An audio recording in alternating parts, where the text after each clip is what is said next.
সবাইকে স্বাগত জানাচ্ছি। আমি ফিরোজ তোহার। শুরুতেই সংবাদ শিরোনাম। বাংলাদেশের সর্বশেষ গুরুত্বপূর্ণ আপডেট সংবাদে আপনাকে স্বাগত। শুরুতেই সংবাদ শিরোনাম, পরে বিস্তারিত। শুরুতেই জানিয়ে দিব জাতিসংঘের অধিবেশন বাংলাদেশের জন্য কেন এত গুরুত্ব বহন করছে। নিউ ইয়র্কের জাতিসংঘ সদর দপ্তরে প্রতিবছর সেপ্টেম্বর মাসে সংস্থাটির সদস্য সব দেশের নেতারা বৈঠকে বসেন, বিভিন্ন বৈশ্বিক সমস্যা নিয়ে আলোচনা করেন। বিভিন্ন গুরুত্বপূর্ণ প্রসঙ্গে জাতিসংঘের 193 সদস্য বিশিষ্ট দেশগুলির মধ্যে ভোটাভুটি হয়। এবার প্রথমবারের মতো ডক্টর মোহাম্মদ ইউনূস অন্তর্বর্তীকালীন সরকারের দায়িত্ব নেয়ার পর জাতিসংঘের অধিবেশনে যোগ দিচ্ছেন। যদিও এর আগে তিনি অনেকবার জাতিসংঘের অধিবেশনে যোগ দিয়েছেন, কিন্তু তখন তিনি কোনো সরকার প্রধান হিসেবে নয়, বরঞ্চ তিনি একজন গুণী ব্যক্তি হিসেবে বারবার জাতিসংঘে নিমন্ত্রণ পেয়েছেন। এরপর জানিয়ে দিব গান গেয়ে গেয়ে যুবককে বেঁধে পিটে হত্যা করলেন তরুণেরা, ভিডিও ভাইরাল। চট্টগ্রামে খুঁটির সঙ্গে বেঁধে এক যুবককে পিটে হত্যার একটি ভিডিও সামাজিক যোগাযোগ মাধ্যমে ছড়িয়ে পড়েছে। ওই ভিডিওতে দেখা যায় এক যুবককে রাস্তার পাশে খুঁটির সঙ্গে বেঁধে গান গেয়ে গেয়ে তারপর পিটিয়ে হত্যা করা হচ্ছে। ভিডিওটি চট্টগ্রামের বলে প্রাথমিকভাবে তদন্ত করে জানা গেছে। এ বিষয়ে গুরুত্বপূর্ণ সংবাদ জানাবো, সঙ্গেই থাকুন। এবারে জানাবো রাজবাড়ীতে চরমপন্থী দলের নেতাকে গুলি করে হত্যা। রাজবাড়ী গোয়ালন্দ উপজেলা কাটাখালী বাজার এলাকায় সুশীল সরকার 48 নামে এক ব্যক্তিকে প্রকাশ্যে কুপিয়ে এবং গুলি করে হত্যা করেছে সন্ত্রাসীরা। সে চরমপন্থী দলের সদস্য বলে জানিয়েছে পুলিশ। এদিকে আওয়ামী লীগ নেতার ছেলের গুদাম থেকে টিসিবির চাল জব্দ। টাঙ্গাইলের ভুয়াপুরে টিসিবির 49 বস্তা চাল বিতরণ না করে গুদামজাত করায় সেগুলো জব্দ করা হয়েছে। গত সন্ধ্যায় উপজেলার গোবিন্দাবাসী উচ্চ বিদ্যালয়ে একটি ভবন থেকে 30 কেজি ওজনের 49 বস্তা চাল জব্দ করে ভারপ্রাপ্ত উপজেলা নির্বাহী কর্মকর্তা এবং নির্বাহী ম্যাজিস্ট্রেট ফাইমা বিনতে আক্তার। এবারে জানাবো ভারতের কোহিনূর ছিলেন শেখ হাসিনা, বললেন বিএনপির সিনিয়র যুগ্ম মহাসচিব অ্যাডভোকেট রুহুল কবির রিজভী। ভারত ছাড়া শেখ হাসিনাকে পৃথিবীর কেউ সমর্থন করেনি উল্লেখ করে বিএনপির এই সিনিয়র যুগ্ম মহাসচিব রুহুল কবির রিজভী বলেছেন ভারতের কোহিনূর ছিলেন হাসিনা। ভারতের গণতন্ত্র নিয়ে প্রশ্ন তুলেন তিনি, আরো বলেন এত দামি একটি হীরা হারিয়ে ওদের মনে কষ্টই থামছে না। এ সময় তিনি বলেন শেখ হাসিনা ছিল ভারতের অলিগার্ক মার্কা একজন শাসক, অর্থাৎ ভারতের অঙ্গরাজ্য বানানোর চেষ্টায় ছিলেন শেখ হাসিনা। এবং সর্বশেষ জানিয়ে দিব লেবাননের সংঘাতপূর্ণ এলাকায় স্কুল বন্ধের নির্দেশ। লেবাননের সংঘাতপূর্ণ এলাকায় স্কুল বন্ধের নির্দেশ দিয়েছে কর্তৃপক্ষ। দেশটির শিক্ষা এবং উচ্চশিক্ষা মন্ত্রণালয়ের মিডিয়া অফিস ঘোষণা করেছে সম্প্রতি যুদ্ধে ক্ষতিগ্রস্ত এলাকায় সব শিক্ষা প্রতিষ্ঠানকে বন্ধ রাখতে নির্দেশনা দেওয়া হয়েছে। লেবাননের ন্যাশনাল নিউজ এজেন্সি এনএনএর বরাতে আল জাজিরা আজ এই খবর জানিয়েছে।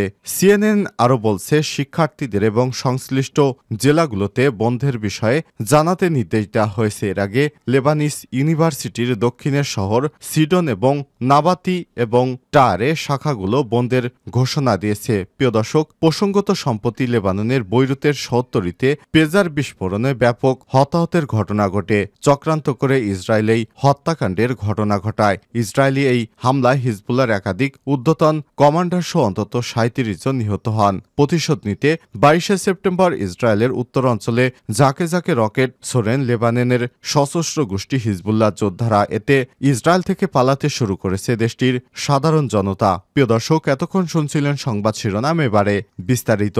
তবে তার আগে বন্ধুরা অনুরোধ থাকবে এই সংবাদটিতে একটি লাইক দিন। এই চ্যানেলে আপনি নতুন হয়ে থাকলে আমাদের সংবাদটি দেখতে দেখতে চ্যানেলটি সাবস্ক্রাইব করে রাখুন। কমেন্ট করে আপনার মূল্যবান মতামত জানিয়ে দিন বন্ধুরা আপনি বিশ্বের কোন দেশ থেকে বা বাংলাদেশের কোন স্থান থেকে আমাদের সংবাদটি দেখছেন এবং শুনছেন।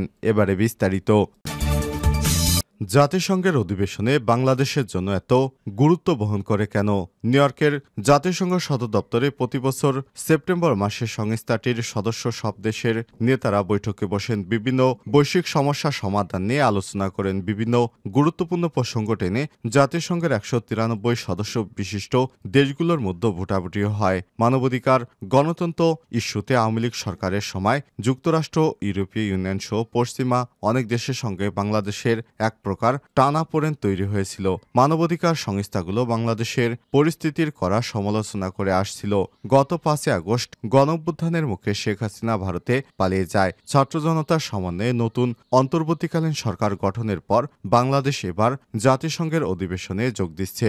বাংলাদেশের ভাবমূর্তি পুনরুদ্ধার, পশ্চিমা দেশগুলোর সঙ্গে সম্পর্ক উন্নয়ন, অর্থনৈতিক সংকট এবং বিদেশি সহায়তা ও বিনিয়োগ আনতে এবারের সম্মেলনটিকে কাজে লাগানো হতে পারে। এবার সম্মেলনে যোগ দিচ্ছেন বাংলাদেশের অত্যন্ত সুনামধন্য অন্তর্বর্তীকালীন উপদেষ্টা প্রফেসর নোবেল বিজয়ী অর্থনীতিবিদ ডক্টর মোহাম্মদ ইউনূস। মঙ্গলবার যুক্তরাষ্ট্রের নিউ ইয়র্কে যাচ্ছেন জাতিসংঘের সাধারণ পরিষদ অধিবেশনে যোগ দিতে। আগামী শুক্রবার জাতিসংঘের ৭৯তম অধিবেশনে তার ভাষণ দেওয়ার কথা রয়েছে। গান গেয়ে গেয়ে যুবককে বেঁধে মারলেন তরুণেরা, ভিডিও ভাইরাল। চট্টগ্রামে খুঁটির সঙ্গে বেঁধে এক যুবককে পিটিয়ে মারার ২০ সেকেন্ডের একটি ভিডিও সামাজিক যোগাযোগ মাধ্যমে ভাইরাল হয়েছে। শনিবার ২১শে সেপ্টেম্বর ফেসবুকের ভিডিওটি ছড়িয়ে পড়ে। জানা গেছে ঘটনাটি গত ১৪ আগস্টের। ভিডিওতে দেখা যায় এক যুবককে উড়াল সড়কের নিচে দুটি খুঁটির সঙ্গে বেঁধে রাখা হয়েছে। এ সময় গান গেয়ে গেয়ে তাকে মারধর করছে কয়েকজন তরুণ।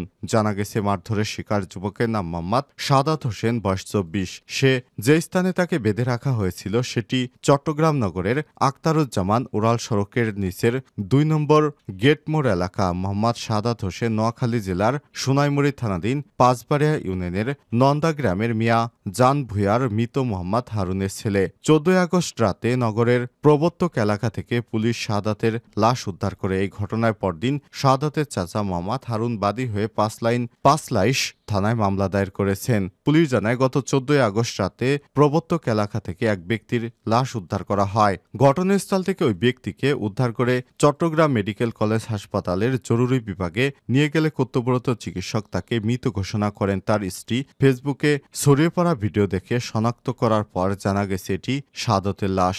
এজাহারে সাদতের চাচা মোহাম্মদ হারুন উল্লেখ করেছেন, ১৩ আগস্ট দুপুর ২টার দিকে কর্মস্থলের উদ্দেশ্যে বাসা থেকে বের হন সাদত। সন্ধ্যা ৭টার দিকে ফোন করলে কিছুক্ষণের মধ্যে বাসায় চলে আসবেন বলে তার স্ত্রীকে জানায় সাদত। রাত গভীর হলে স্বামীর বাসায় ফিরে না আসায় খোঁজাখুঁজি করেন শারমিন। এ সময় সাদাতের মুঠোফোনটিও বন্ধ পাওয়া যায়। ১৪ আগস্ট রাত ৯:৩০টার দিকে ফেসবুকে বাদী দেখতে পান নগরের শামিয়া রাদিয়াল্লাহু তাআলা মাজারের বিপরীত সড়কের পাশে তার ভাতিজা সাদাত হোসেনের মরদেহ পড়ে আছে। পরে চট্টগ্রাম মেডিকেল কলেজ হাসপাতালে নিয়ে গেলে পুলিশের উপস্থিতিতে সাদাতের লাশ শনাক্ত করে তার স্ত্রী শারমিন আক্তার ও বাদী পাঁচলাইশ থানার ওসি মোহাম্মদ সুলাইমান বলেন, ভিডিও ছড়িয়ে পড়ার পর সাদাতের স্ত্রী মারধরের শিকার ব্যক্তি এবং তার স্বামী বলে নিশ্চিত করেছে।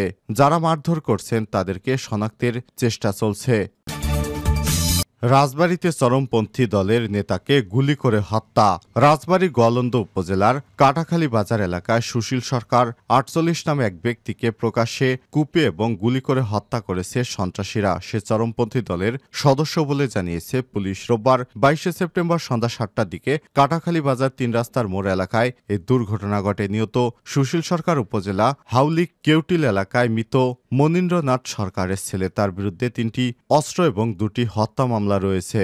নিহতের ছোট ভাই সুনীল সরকার জানিয়েছেন, আমি জামতলা থেকে যাওয়ার সময় প্রতিমধ্যে সবাই আমাকে জানায় আমার ভাইকে আক্রমণ করা হচ্ছে। আমি দ্রুত ঘটনাস্থলে গেলে কাটাখালী মোড়ের ইমদাদুলের চায়ের দোকানের পাশে তাকে গুরুতর আহত অবস্থায় পড়ে থাকতে দেখি। অতি দ্রুত তাকে রিকশায় তুলে হাসপাতালে নিয়ে আসলে চিকিৎসক তাকে মৃত ঘোষণা করেন। আওয়ামী লীগ নেতার ছেলের গোদাম থেকে টিসিবির চাল জব্দ।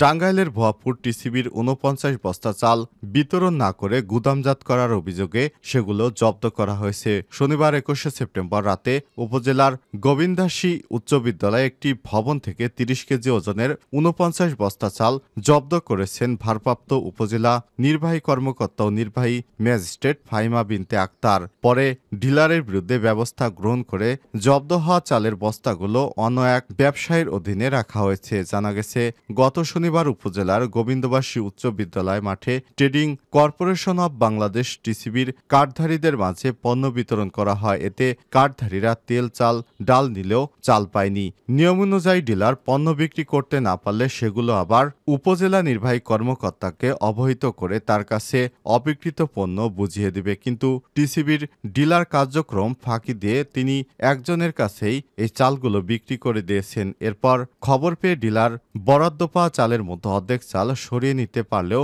৪৯ বস্তা চাল সরাতে পারেনি। পরে ভারপ্রাপ্ত উপজেলা নির্বাহী কর্মকর্তা ও নির্বাহী ম্যাজিস্ট্রেট ফাহিমা বিনতে আক্তার চালগুলো জব্দ করে ওই ডিলারের সহকারী হেফাজতে রাখার নির্দেশ দেয়। এর আগে একটি গোয়েন্দা সংস্থা চাল গুদামজাত বিক্রির বিষয়ে ভারপ্রাপ্ত ইউএনওকে অবহিত করেন।